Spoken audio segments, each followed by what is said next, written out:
On January the 20th of this year, President Biden declared the repeal of an emergency action at our southwest border. He withdrew that and said there is no emergency that currently exists there and paused all funding for the border wall system construction. Stopped it. Wherever it was that day, it ended that day. I'm going to give you an example of what this looks like at this point.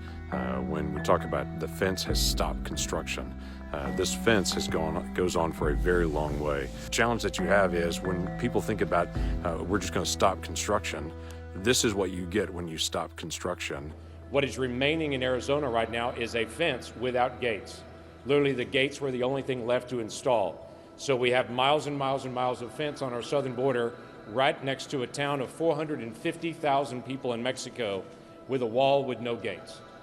There is no reason except one why you would install a wall with open gates and no technology. That is if you wanted an open border. Resources at the southern border are pushed to the limit as thousands of migrants look to cross into the United States. This is as close as we are able to get to the Donna processing facility handling unaccompanied minors and families.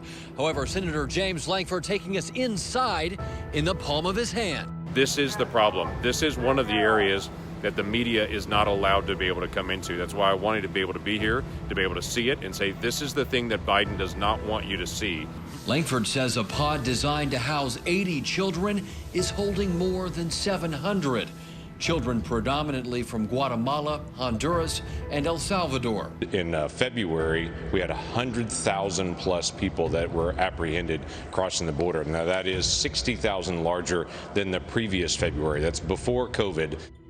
Even though President Biden has said, hey, don't come, the message with the policy is really being sent, yes, you can come, and we're seeing a significant number of unaccompanied minors that are getting in. This is a humanitarian crisis, an emergency that has been created. And though the Biden team said there is no emergency, oddly enough, 2 weeks ago, they sent the Federal Emergency Management Agency to go help out. So you can't say there's no emergency and then send FEMA down to the border to take care of an emergency.